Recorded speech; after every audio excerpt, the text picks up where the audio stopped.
spectators. Okay. Good morning, Mr. Hardy. Good morning, how you doing? Mr. Hardy, you're charged with possession of marijuana. You're facing up to 6 months in jail and or a $2,000 fine. Shh. We are going to do probable cause. You have the right to remain silent. Anything you say can or will be used against you. You have the right to have an attorney present. If you cannot afford one, one will be appointed to you, sir. Yes, Judge. Okay. On November 22nd, 2024, the officer observed the defendant's vehicle parked more than 18 inches from a curb on a public roadway in the right lane of a two-way road in Harris County, Texas. While the officer ran the motor vehicle, the passenger side door opened, a black female exited, and the female approached the patrol vehicle. The officer made contact with the female and observed a strong odor of marijuana emanating from the female. The officer made contact with the defendant, the driver of the vehicle, and observed a strong odor of marijuana and had the defendant exit the motor vehicle. A PC search was conducted and the officer located 35. Okay, pause. We're not just talking about bad parking here. This 18 inches from the curb rule is real, but it's rarely what gets someone pulled into court. Is this legitimate law enforcement or just a fishing expedition? What's your calendar? In the driver's side door, and one blue package with Oops All Berry on the front containing green leafy substance. On the rear driver's side floorboard, one red package with Fruity Pebbles on the front containing a green leafy substance in the back seat, and two clear plastic baggies containing green leafy substance under the front right passenger seat. The officer also observed one burnt marijuana cigar behind the front passenger seat and one small chunk of loose green leafy substance in between the driver's seat and the door. The green leafy substance was identified as marijuana based on training experience, and the weight was 54 grams or 1.9 ounces.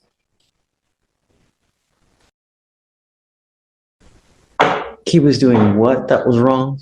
So he was parked more than 18 inches from the curb on the right lane of a two-way road. So he was out. On earth are you going to know that you're parking more than 18 inches? What time of day or night was this? Your Honor.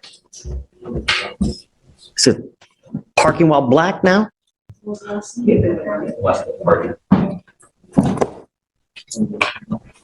Come on.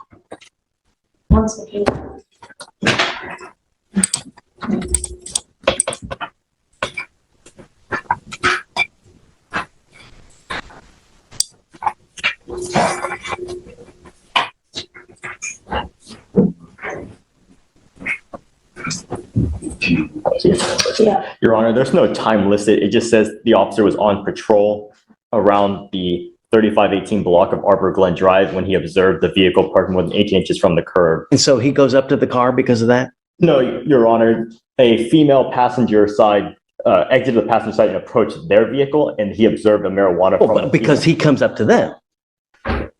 Right? Stop. Are you losing? The officer wrote as he ran the vehicle, presumably the license plate. Right, he pulls him over.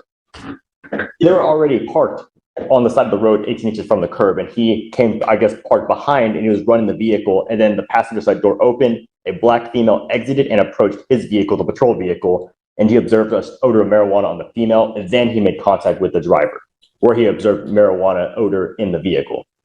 So the female approached the patrol vehicle.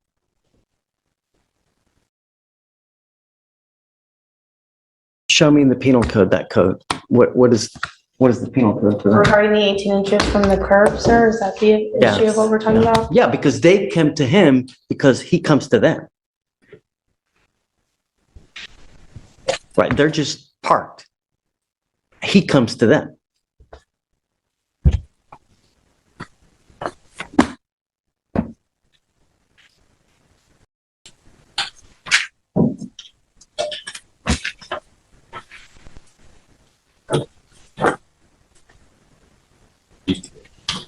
It's got to be a transportation code, not penal code, you know?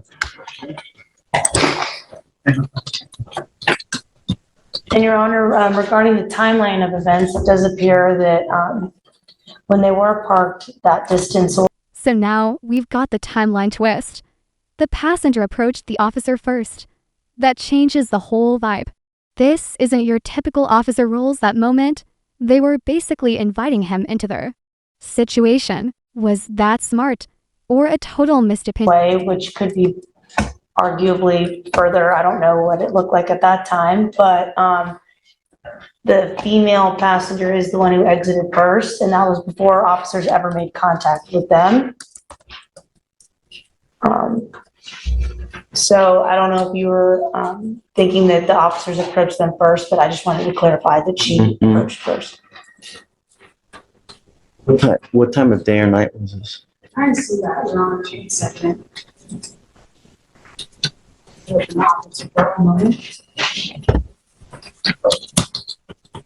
Is it 4 in the morning?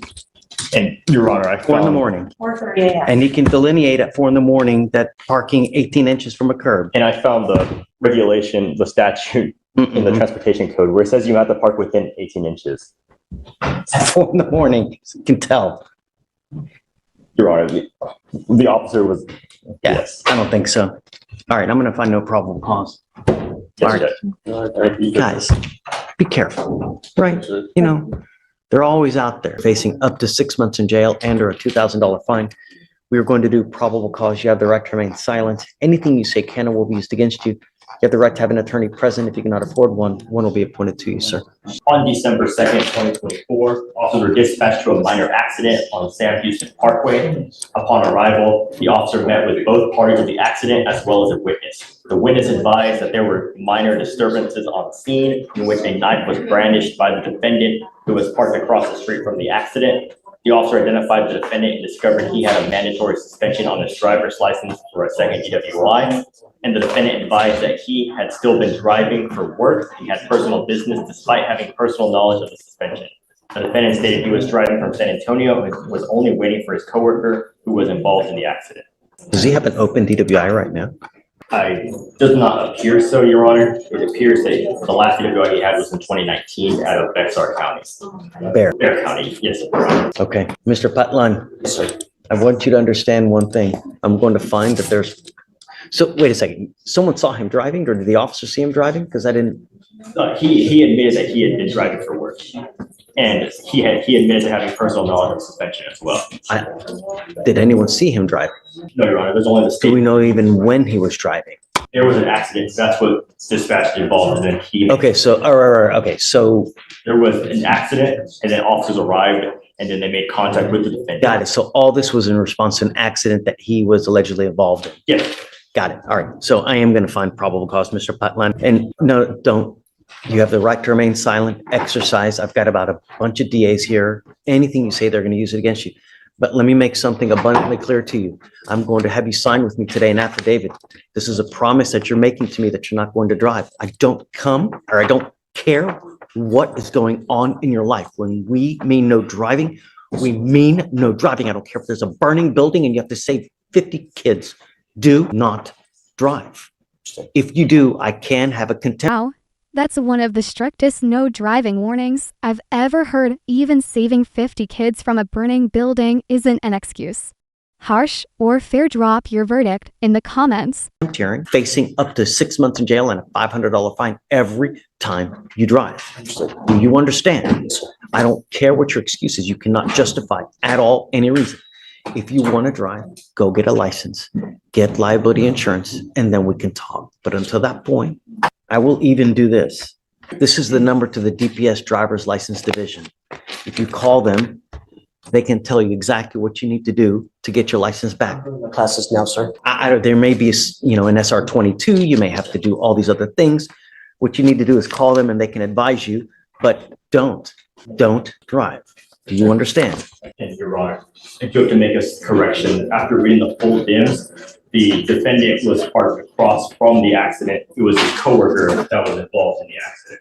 He was parked across, Your Honor, and I do apologize. After reading the complete DIMS, the officer wrote that the defendant was parked across the street from the accident, and he made a statement that he was waiting on his coworker who was in the accident. No one sees him driving. He was just parked across the street. No, no, what, really? He made the statements that I get it. he was in the vehicle and he made the statements. I took a shower today, you just make a statement. No, there's no proof. Admitted to having knowledge of the suspension, and he was in the vehicle parked across the street. But no one sees him driving? He did make a statement. No,